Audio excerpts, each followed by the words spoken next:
Ahora sí, vamos a presentar al primer entrevistado. Bueno, Jorge estuvo hablando en los últimos días sobre la integración y los desafíos de la integración regional en este momento, y al mismo tiempo sobre la necesidad imperiosa que tienen nuestros países de una integración más firme que la que existió en los últimos años. Estamos en línea para seguir hablando de este tema con el embajador argentino en la OEA, Carlos Raimundi. ¿Cómo estás? Buenas noches, Carlos. Hola, buenas noches.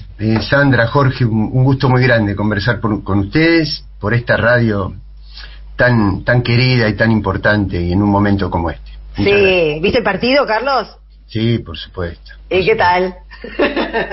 Mira, lo que pasa es que yo digamos, obviamente estaba preocupado, estaba ansioso, pero la verdad que confiaba. Yo no me podía, es decir, los 5 o 10 minutos de desconcentración que hubo con Arabia no alcanzaban para empañar todo lo que nos había ilusionado esta selección antes. Claro. En la Copa, en las eliminatorias, en el 3-0 con Italia. Entonces, yo la verdad que tenía mucha confianza, porque creo que esta selección, uno siempre quiere que gane la selección, pero a veces está enamorado y otras no. Claro. Y esta vez, además de querer que gane, nos ilusiona, nos contagia un fervor que yo nunca lo perdí, ni siquiera después de los 5 minutos fatales contra Arabia. Bueno, la verdad que acá estamos todos muy contentos y hay gente por todas partes celebrando. Hace mucho que no vivíamos una alegría colectiva así, tan divididos que estamos, ¿no? Últimamente. Así es. Bueno, Carlos, vamos a ver. Saludo, sí, no, quiero hacerte una consulta referido a la introducción que hacía Sandra hace un rato. Digamos, vos sos un conocedor y un estudioso además de toda la problemática de América Latina, y obviamente con tu estancia en Washington tenés una perspectiva además doble, un poco por tu historia militante y obviamente de participación política desde muy joven, y además desde un lugar que es el centro, si se quiere, de la política internacional y de muchos de los organismos multilaterales. ¿Cómo vos ves el periodo que se inicia, sobre todo a partir del 1 de enero, con la asunción de Lula en América Latina? Bueno, primero decirte, Jorge, que yo hace ya 2 años y medio que estoy aquí, y a veces el hecho de estar en un país tan imponente como este podría llegar a cambiar la perspectiva con la que uno vino, ¿no? Es decir, yo tuve siempre una idea del imperio, de la relación y de la brecha entre desarrollo y subdesarrollo. Uh-huh. Hay quienes creen, inclusive, tanto desde el punto de vista práctico como teórico, que el subdesarrollo es un estadio anterior al desarrollo, ¿no? A partir de eso se creó esa idea de países en vías de desarrollo. Yo no creo en eso. Yo creo que el subdesarrollo es el precio que pagamos para que otros países estén desarrollados. Uh-huh. Y el hecho de estar acá no solamente que no me cambió la perspectiva, sino me reafirmó la perspectiva que yo tenía, tanto de esa relación desarrollo-subdesarrollo, como de lo que es esta organización en la que me toca estar, pero que sigo pensando lo mismo que pensé toda la vida, y que es estructuralmente incompatible con los intereses profundos de los países de América del Sur y de América Latina. Me refiero a la OEA. Claro.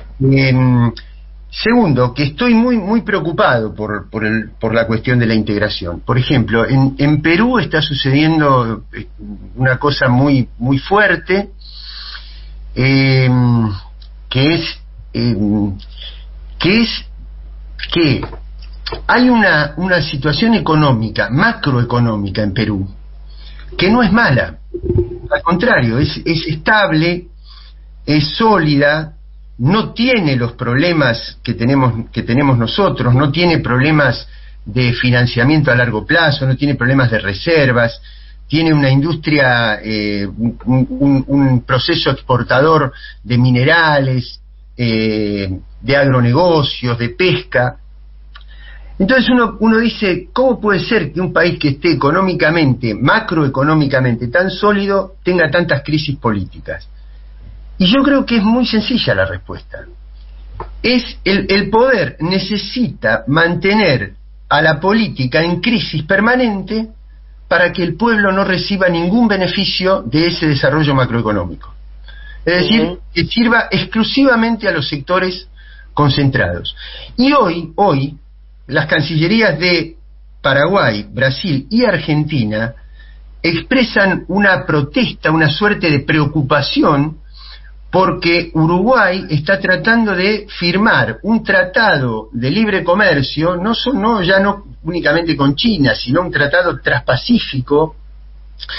Es decir, lo que quiero decir con esto es que estamos volviendo a cometer el gran error de no integrarnos, de actuar divididos, de no tener un bloque sólido, que es la única manera de poder afrontar las amenazas y los desafíos de un mundo que está claramente en cambio. Ahora, ya con relación a la pregunta de Jorge, específicamente,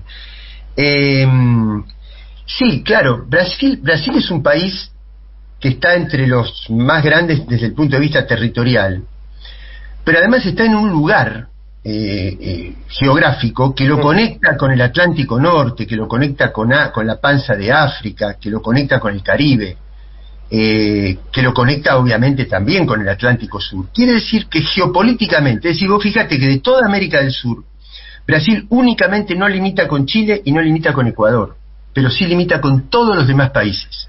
Es decir, tiene relación directa, así como la tiene con la Argentina, lo tiene con todos los demás países.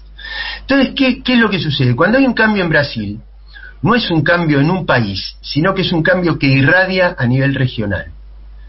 Entonces uno espera que efectivamente haya un cambio de perspectiva, aunque no creo que Brasil vaya a desarrollar un gobierno genuinamente traballista. Brasil va a desarrollar un gobierno producto de la alianza que tuvo que construir para poder tener la mayoría necesaria para poderle ganar a la derecha. Que no es un gobierno, es decir, es un gobierno que tiene las mismas características del resto de la región. Es decir, la necesidad de crear alianzas más moderadas para sostener determinado liderazgo y conseguir mayoría. Hasta ahí. Entonces, eso indudablemente no pone a la región en la misma situación que estaba en noviembre de 2005, cuando entre Chávez, Lula y Néstor Kirchner rechazaron el ALCA. Lamentablemente, lo digo. Tengo una duda ahí con respecto a lo que decís, Carlos. No, veo que hay una, y vos estando en Washington a lo mejor tenés una perspectiva más clara. Es muy raro porque los demócratas tienen una actitud muy guerrerista en relación a China y a Ucrania, y sin embargo tienen una posición un poquito, si se quiere, menos bélica o belicista en relación a América Latina. ¿Esto es así? ¿Lo percibís así? Mira, primero decirte, como es obvio, que yo estoy haciendo esta entrevista planteando exclusivamente mi punto de vista personal, no, queda claro. no representando al Estado, porque probablemente algunas cosas de las que yo digo no implique que se sientan representados otros altos funcionarios de nuestro gobierno frentista, ¿no? Entonces, ¿y por qué digo esto? Porque puede haber quien en Argentina, me refiero inclusive al frente nuestro de gobierno, ¿no?, crean que puede haber diferencias sustanciales en la política exterior entre gobiernos demócratas y gobiernos republicanos. Yo creo que puede haber algún matiz,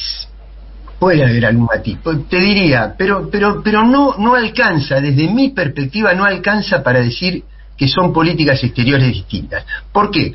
Y bueno, porque es cierto que Obama abrió un poquito la relación con Cuba, un poquito, más que un poquito, inclusive visitó Cuba, es cierto. Pero si yo te digo, el golpe contra Lugo fue bajo Obama, el golpe de Zelaya fue bajo Obama, el golpe de Dilma fue bajo Obama.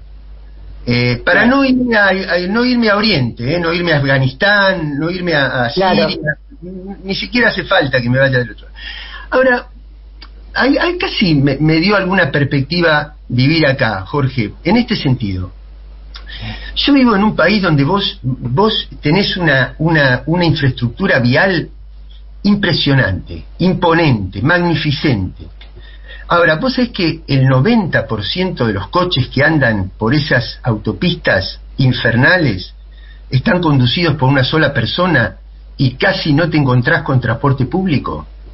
Claro. Entonces, es una irracionalidad, es una irracionalidad. Bueno, ¿por qué te digo esto? ¿Pero por qué te digo esto? Porque, ¿qué presidente? A ver, decime un presidente demócrata, un presidente republicano, un presidente independiente, un presidente de izquierda, que es un oxímoron decir que en Estados Unidos puede haber un presidente de izquierda, pero no importa. Digo, ¿qué presidente le puede decir a su pueblo que le va a bajar ese nivel de vida? Ahora, sostener ese nivel de vida que implica que el 4% de la población mundial consume un cuarto de la energía mundial, implica guerras. Claro. Implica bases militares, implica un despliegue, implica control geopolítico sobre los territorios. Entonces, termino con esto, Jorge. Si nosotros pretendemos y necesitamos ser soberanos, es una lucha nuestra. Ningún organismo financiero, ningún organismo internacional, ningún organismo de cooperación, ningún organismo multilateral controlado por el norte que necesita sostener ese nivel de vida te va a hacer ni la más mínima, ni tantito así de concesión a que vos seas un país más soberano. La soberanía es una lucha nuestra. Que se arranca, claro, es una conquista. Si no la hacemos nosotros, nadie el que crea que un mundo que llegó a 3 vértices, el de que un 1% tiene igual riqueza que el 99% restante, que eso llevó a un cataclismo ambiental planetario y que además nos pone cerca de una contienda nuclear, que alguien crea que los mismos organismos financieros que sostienen ese modelo de acumulación de renta sean los que con una concesión o porque tienen una directora más buena o algo así nos van a llevar a nosotros algún avance en nuestra búsqueda de mayor soberanía sobre nuestros recursos, sobre nuestros pueblos, sobre nuestros territorios, a mí particularmente me parece una ingenuidad. Puede haber otros funcionarios que no piensen lo mismo.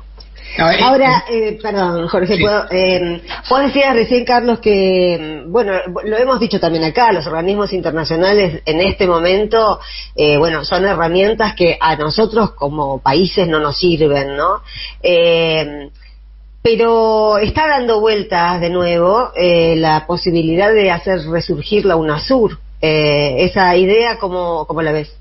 Bueno, no, pero claro, pero eso es otra cosa. Sí, por eso.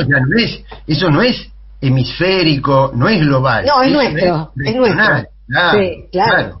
No, absolutamente. Pero es que justamente esa es la clave. Claro. Esa es la clave. Yo creo que hay 2 instancias.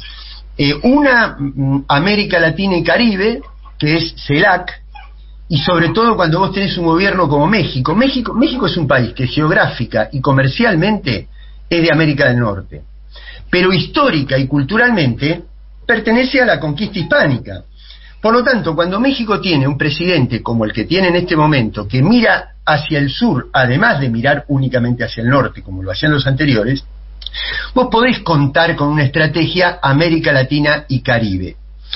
Pero, ¿cómo está el Caribe en este momento? Son 14 países. América Central podemos también englobarla en ese esquema. Son regiones que viven básicamente del turismo y que no han tenido turismo por la pandemia, que no han logrado acceder a vacunas y que tienen riesgos sanitarios fuertes y que tienen desastres naturales como no han tenido en los últimos 100 años. ¿Quién los va a ayudar? Hoy no tenemos Petrocaribe de Chávez con el barril de petróleo a más de $100, Uh-huh. Hoy tenemos una situación distinta. ¿Quién lo va a ayudar? ¿Una Argentina endeudada? Claro. No, los van a ayudar los 2 países que tenemos en la región que son del G7 y de la OTAN, que son Estados Unidos y Canadá. Entonces, Argentina tiene que pertenecer a un esquema distinto que implique CELAC, es decir, América Latina y Caribe sin G7 y OTAN. Y eso a nivel general, y a nivel de América del Sur, UNASUR, tan sencillo como eso. Si no, no tenemos forma. Vos imaginate si hubiéramos afrontado la pandemia en unión, Si hoy, ya no estamos pandemia, está bien, no hablemos de pandemia, pero vos tenés, los grandes servidores de la tecnología digital son 3 o 4, están integrados. Los laboratorios están integrados. La inflación mundial de alimentos y energía, ¿por qué debería afectarnos tanto si nosotros somos sobreproductores de alimentos y de energía?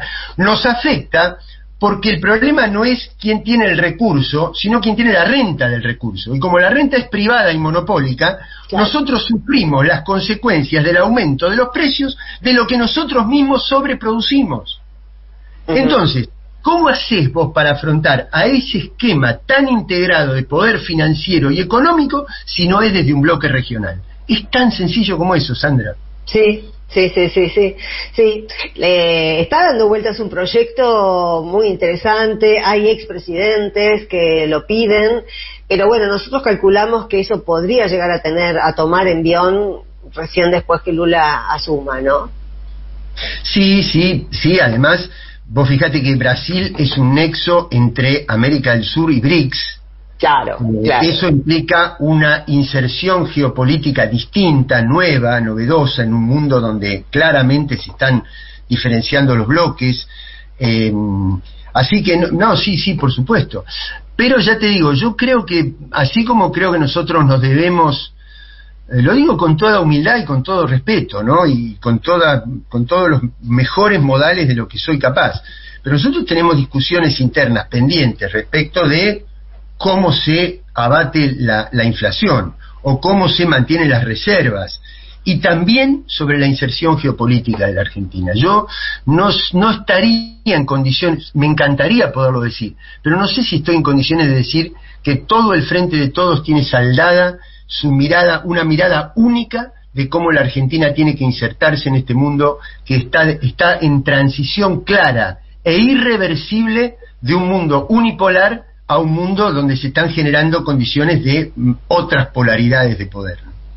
Seguramente que no hay una única lectura. Carlos, bueno, te vamos a llamar más seguido para tener estos pantallazos de integración regional y de política y de geopolítica, si te parece. Bueno, encantado. Yo extraño tanto que todo vínculo que yo tengo, sobre todo si es a través de personas queridas y en una radio tan querida, con más razón. Así que un gusto enorme.